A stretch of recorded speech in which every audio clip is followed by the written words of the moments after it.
There's a video that recently surfaced on the internet, including on social media, that shows a demonic Israeli occupying terrorist, a member of the IDF terrorist organization, raping a Palestinian hostage. The video shows Palestinian male hostages inside Sde Taiman concentration camp located in the Negev desert, where Palestinian men have been held against their will. Since Israel's recent episode of accelerated terrorism and acts of evil against Palestinians began in October 2023, countless Palestinian hostages have bravely come forward and said they were raped and sexually assaulted by Israeli occupying terrorists in Sde Taiman. Despite Palestinian hostages courageously speaking out against the evil and innately subhuman Israeli acts, it wasn't until approximately a week ago on July 29, 2024 that the fascist and criminal Israeli government did something about it. At the end of July 2024, the Anamalian Israeli rapists were rounded up like cattle in Sde Taiman concentration camp by Israeli military police, who had to fight off bestial Israeli occupying terrorists in the IDF, and ultimately arrested them for their monstrous crimes. The apprehension and detainment of the beastly Israeli rapists sparked outrage by an Israeli society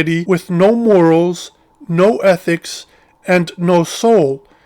Pro-rape and torture Israeli settler terrorists and even ministers and members of the Israeli Knesset, these are official Israeli politicians, objected to the arrests. The pro-rape and pro-torture Israeli thugs charged the concentration camp and military court to gripe about the feral Israeli rapists being charged with crimes.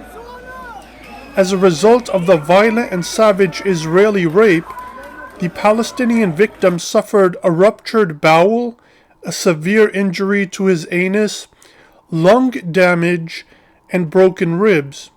The aliens who fled Europe, Africa, and the Middle East for Palestine proper after World War II want to be liked and accepted by the West, including America, so badly that they behave in the same primitive manner.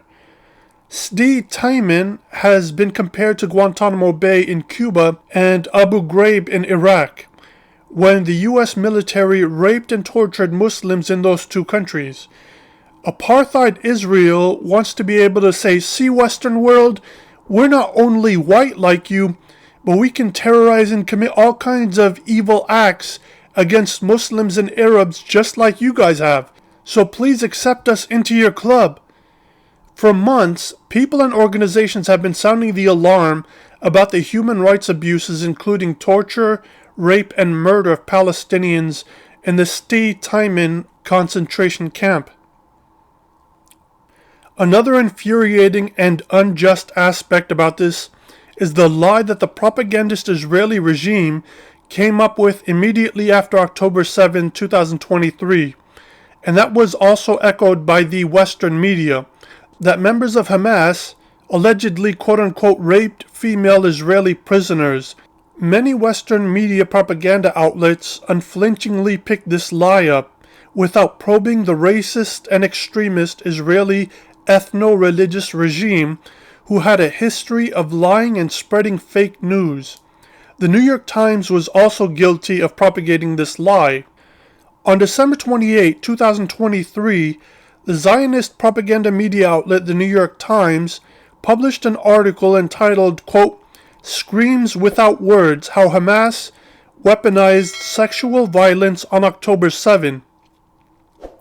This quote-unquote investigative report was written by Jeffrey Gettleman, Anat Schwartz, and Adam Sella. Within weeks of the report's publishing, actual journalists, unlike the people who wrote that bogus article, started asking valid questions that poked holes in the New York Times report. Max Blumenthal and Aaron Mate of the website The Gray Zone concluded that the New York Times quote-unquote investigative report was marred by sensationalism, wild leaps of logic, and an absence of concrete evidence to support its sweeping conclusion. Gettleman, Schwartz, and Sella's quote-unquote investigative report was so poorly written, so inaccurate, and without merit or facts that tensions within the New York Times organization magnified over it. Instead of interrogating the three fireable writers for this fake story about Hamas supposedly quote-unquote raping Israeli women on October 7, 2023, the New York Times' top executive dipshits targeted journalists of Middle Eastern descent to cross-examine them and interrogate them about how other news organizations learned of the schism within the New York Times. Months later, on March 25, 2024, the New York Times quietly walked back the allegations that members of Hamas raped Israeli women. And yet, if you look at the comments of that New York Times article, it shows that their readers automatically and unquestionably believed the story to be true. Sarah Roth wrote, "It is unthinkable to me that some in my liberal leftist circles continue to deny that this happened." JG wrote, "This article irrefutably shows that justifying systematic violence against women." Chicago Guy wrote, "I believe these atrocities took place." Ashley wrote, "Thank you for finally acknowledging and investigating the unthinkable horrors these women endured on October the 7th. Joseph wrote, "This is gut-wrenchingly evil, sadistic, and barbarous. The images this piece imbues are horrifying. One of the most emotionally powerful pieces of reported journalism that I have ever read. Well reported and well written. Thank you for telling this story." Iz wrote, "Excellent reporting. About time people snap out of the naivete they are in and realize who we are dealing with. In Gaza, South Lebanon, Yemen, and Iran, it is a global war between good and evil." I absolutely agree with that last comment, or that last commenter, where he says it is a global war between good and evil. There is a global war between good and evil. And evil is Israel, America, Britain, France, Germany, and so on. And Sharad said, "This is excellent reporting by the New York Times on a sadistic, bloodthirsty, brutal massacre that has marked Hamas as an evil force that almost everyone agrees should be eradicated, although that is logically thought to be impossible. Reading this, one can understand Israel going on a frenzied killing binge." And Alka wrote, "Thank you, New York Times, for posting this article. As difficult read as it is, it may make a tiny scratch on someone's righteous, rigid, quote-unquote progressive views on Israeli-Palestinian conflict. I wonder why women rights groups everywhere are so quiet on this. Where is the outrage?" she wrote. I agree, Alka. Where is the outrage at the fact that a fascist, apartheid, and genocidal propaganda entity like Israel and its supporters, including in the Western media, have lied time and time again for over 75 years? Where is the outrage, Zionist terrorist Alka?